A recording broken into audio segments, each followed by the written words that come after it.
မင်္ဂလာပါဒီနေ့မှာတော့ကျွန်တော်တို့ရဲ့ဘဝအတွက်အရေးကြီးဆုံးစွမ်းရည်တစ်ခုဖြစ်တဲ့ဆုံးဖြတ်ချက်ချမှတ်ခြင်းအကြောင်းကိုအသေးစိတ်ဆွေးနွေးသွားမှာဖြစ်ပါတယ်ကျွန်တော်တို့ဟာနေ့စဉ်နဲ့အမျှတင်းငယ်တဲ့ကိစ္စတွေကနေစပြီးဘဝကိုပြောင်းလဲစေနိုင်တဲ့ကြီးမားတဲ့ကိစ္စတွေအထိဆုံးဖြတ်ချက်တွေအမြဲတမ်းချနေရပါတယ်ဒီတော့ဘာကြောင့်ဆုံးဖြတ်ချက်ကောင်းတွေချတတ်ဖို့ကဒီလောက်တောင်ရေးကြီးတာလဲဆုံးဖြတ်ချက်ကောင်းတစ်ခုကကျွန်တော်တို့ကိုလိုချင်တဲ့ပန်းနိုင်ကိုရောက်အောင်အခက်အခဲတွေကိုကျော်လွှားနိုင်အောင်ပြီးတော့ပုံမကောင်းမွန်တဲ့အနာဂတ်ကိုဖန်တီးနိုင်အောင်ကူညီပေးနိုင်ပါတယ်ဒီဗီဒီယိုမှာ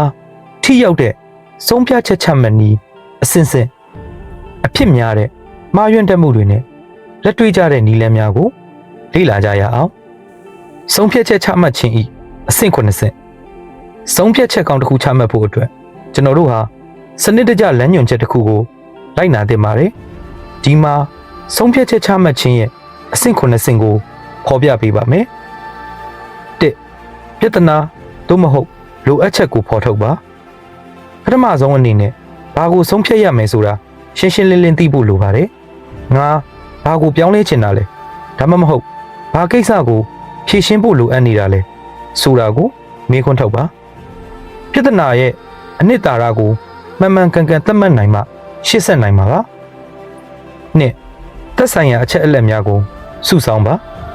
ဆုံးဖြတ်ချက်နဲ့ပတ်သက်တဲ့အချက်အလက်အားလုံးကိုရှာဖွေပါအတွင်းပိုင်းအချက်အလက်ကိုယ်ပိုင်အတွေ့အကြုံအသိပညာနဲ့ပြင်ပအချက်အလက်သုတေသနကျွမ်းကျင်သူတွေရဲ့အကြံဉာဏ်တွေပါဝင်ပါတယ်ဒါပေမဲ့သတိထားရမှာကအချက်အလက်များလွန်းခြင်းကလည်းဆုံးဖြတ်ရခက်စေနိုင်ပါတယ်3ဖြစ်နိုင်ခြေရှိသောရွေးချယ်စရာများကိုဖော်ထုတ်ပါပြဿနာကိုဖြေရှင်းဖို့ဒါမှမဟုတ်နိုင်ရောက်ဖို့အတွက်ဖြစ်နိုင်ခြေရှိတဲ့လမ်းကြောင်းများကိုစီရင်ပြုစုပါရွေးချယ်စရာတစ်ခုတည်းကိုပဲမကြည့်ပါနဲ့အခြားနည်းလမ်းတွေလည်းရှိနိုင်ပါသေးတယ်ဆိုတာကိုစဉ်းစားပါ4သက်သေအထောက်အထားများကိုအကဲဖြတ်ပါအဆင့်3မှာရခဲ့တဲ့ရွေးချယ်စရာတစ်ခုချင်းစီရဲ့ကောင်းကျိုးဆိုးကျိုးတွေကိုနှိုင်းယှဉ်ပါ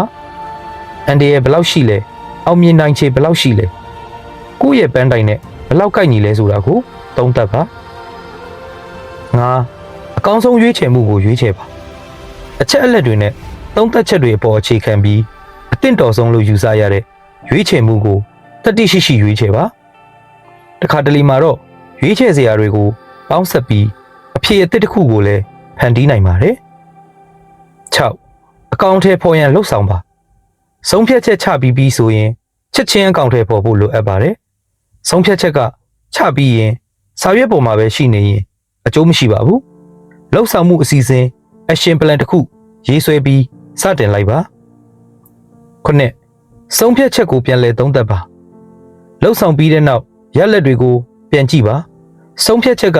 မျှော်မှန်းထားတဲ့အတိုင်းအလုပ်ဖြစ်ရလားဘာတွေသင်ခန်းစာရခဲ့လဲလိုအပ်ရင်ပြုပြင်ပြောင်းလဲမှုများကိုလှုပ်ဆောင်ပါဒီအဆင့်ကနောက်ထပ်ဆုံးဖြတ်ချက်တွေအတွက်အဖိုးတန်တဲ့အတွေ့အကြုံကိုပေးပါတယ်ဆုံးဖြတ်ချက်ချရာတွင်မှားယွင်းတတ်သောစိတ်ပိုင်းဆိုင်ရာဘက်လိုက်မှုများလူသားတွေဟာယုတ်တိဗေဒအတိုင်းအမြဲတမ်းမစင်စားတတ်ကြပါဘူးကျွန်တော်တို့ရဲ့အုံနောက်ကမြန်ဆန်တဲ့ဆုံးဖြတ်ချက်တွေချဖို့အတွက်စိတ်ပိုင်းဆိုင်ရာဖြတ်လန်းများကိုအသုံးပြုတတ်ပါတယ်ဒီဖြတ်လန်းတွေကိုဘက်လိုက်မှုများသို့မဟုတ်အစွဲလို့ခေါ်ပြီးဒါတွေကကျွန်တော်တို့ရဲ့ဆုံးဖြတ်ချက်တွေကိုမှားယွင်းစေနိုင်ပါတယ်အဖြစ်များတဲ့ဘက်လိုက်မှု3ခုအဖြစ်များတဲ့ဘက်လိုက်မှု3ခုကိုကြည့်ရအောင်1အတီးပြုလို့သောဘက်လိုက်မှုကျွန်တော်တို့ဟာ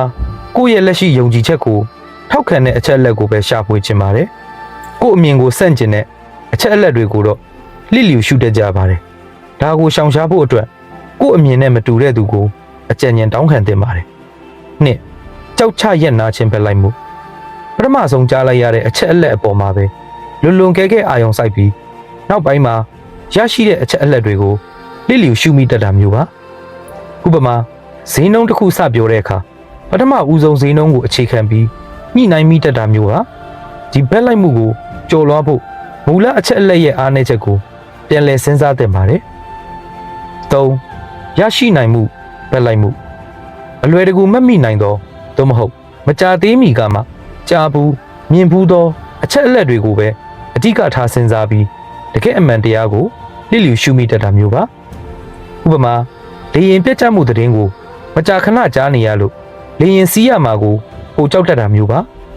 ဒါကိုကာကွယ်ဖို့အတွက်တကယ်စရင်အင်း data အချက်အလက်နဲ့ကျေပြက်တဲ့အချက်အလက်တွေကိုရှာဖွေသင့်ပါတယ်ဆုံးဖြတ်ချက်ချမှတ်ခြင်းဆိုင်ရာနည်းလမ်းများဆုံးဖြတ်ချက်ချမှတ်ဖို့အတွက်ကရိယာအချို့ကိုအသုံးပြုခြင်းကလည်းထောက်ကူဖြစ်စေပါတယ်၁ကောင်းကျိုးဆိုးကျိုးစရာဒါဟာအခြေခံအကျဆုံးနည်းလမ်းပါစာရွက်တစ်ရွက်ရဲ့ဘယ်ဘက်ချမ်းမှာကောင်းကျိုးတွေကိုရေးပြီးညာဘက်အချမ်းမှာဆိုးကျိုးတွေကိုရေးပါရွေးချယ်စရာတစ်ခုချင်းစီကိုရှင်းလင်းစွာမြင်နိုင်စေဖို့အလွန်ထိရောက်တဲ့နည်းလမ်းဖြစ်ပါတယ်၂ဆုံးဖြတ်ချက် metric ရွေးချယ်စရာများတဲ့အခါဒါမှမဟုတ်အကဲဖြတ်စံနှုန်းများစွာရှိနေတဲ့အခါအသုံးပြုနိုင်ပါတယ်အကဲဖြတ်စံနှုန်း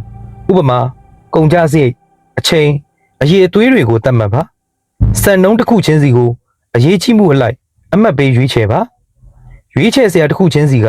စံနှုန်းတွေကိုဘယ်လောက်ပြည့်မီလဲဆိုတာကိုအမှတ်ပေးပြီးစုစုပေါင်းအမှတ်ကိုတွက်ချက်ပါဒီနည်းလမ်းကစိတ်ခံစားချက်ကိုဘေးဖယ်ထားပြီးအရေးအတွက်နဲ့အခြေခံနဲ့ဆုံးဖြတ်ချက်ချမှတ်နိုင်အောင်ကူညီပေးပါတယ်၃ဦးတိုင်ဆုံးဖြတ်ချက်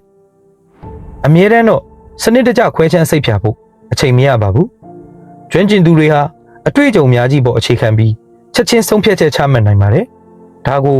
ဉာဏ်ရဲ့အလင်းဒါမှမဟုတ်ပဂတိသိစိတ်လို့ခေါ်ပါတယ်ဒါပေမဲ့ဒီနည်းလမ်းကအတွေ့အကြုံနည်းသူများအတွက်တော့အန္တရာယ်များပါတယ်အခုဆိုရင်ကျွန်တော်တို့ထိရောက်တဲ့ဆုံးဖြတ်ချက်ချမှတ်ခြင်းရဲ့အရေးကြီးပုံအဆင့်ဆင့်လှုပ်ဆောင်ပုံရှောင်ရှားရမယ့်ဗလိုက်မှုတွေနဲ့အသုံးပြုတဲ့နည်းလမ်းတွေကိုလေ့လာခဲ့ပြီးပါပြီအနည်းချုပ်အားဖြင့်၁စနစ်တကျလှုပ်ဆောင်ပါအဆင့်9ဆင့်ကိုလိုက်နာပြီးသတင်းအချက်အလက်ကိုပြည့်စုံအောင်စုဆောင်းပါ၂ဗလိုက်မှုကိုသိရှိပါကိုယ့်ရဲ့အတွေးအခေါ်မှားယွင်းတတ်ပုံတွေကိုနားလည်ပြီးကိုပြန်လည်စိန်ခေါ်ပါ၃လှုပ်ဆောင်ရဲသောတတိရှိပါဆုံးဖြတ်ချက်ချဖို့နဲ့အကောင့်ထဲပေါ်ဖို့တွန့်ဆုတ်မနေပါနဲ့ဆုံးဖြတ်ချက်ချမှတ်ခြင်းဟာသင်ယူလို့ရတဲ့စွမ်းရည်တစ်ခုဖြစ်ပါတယ်အမြဲတမ်းလေ့ကျင့်ပြီးဆုံးဖြတ်ချက်ချတိုင်းကနေသင်ခန်းစာမယူမယ်ဆိုရင်သင်ဟာသင်ဘဝကိုပုံမကောင်းမွန်စွာပုံဖော်နိုင်တဲ့ကျွမ်းကျင်သူတစ်ယောက်ဖြစ်လာပါလိမ့်မယ်ဒီဗီဒီယိုကိုကြည့်ရှုပေးတဲ့အတွက်အထူးကျေးဇူးတင်ပါတယ်ဒီအကြောင်းအရာနဲ့ပတ်သက်ပြီးသင်ရဲ့အကြံပြုချက်တွေဒါမှမဟုတ်မေးခွန်းတွေရှိရင် comment မှာရေးသားခဲ့ပေးပါကျွန်တော်တို့ရဲ့နောက်ထပ်ဗီဒီယိုတွေကိုမလွတ်တမ်းကြည့်ရှုနိုင်ဖို့ channel လေးကိုလည်း subscribe လုပ်သွားဖို့မမေ့ပါနဲ့နော်နောက်ထပ်ဗီဒီယိုတွေမှာပြန်လည်ဆုံတွေ့ကြပါမယ်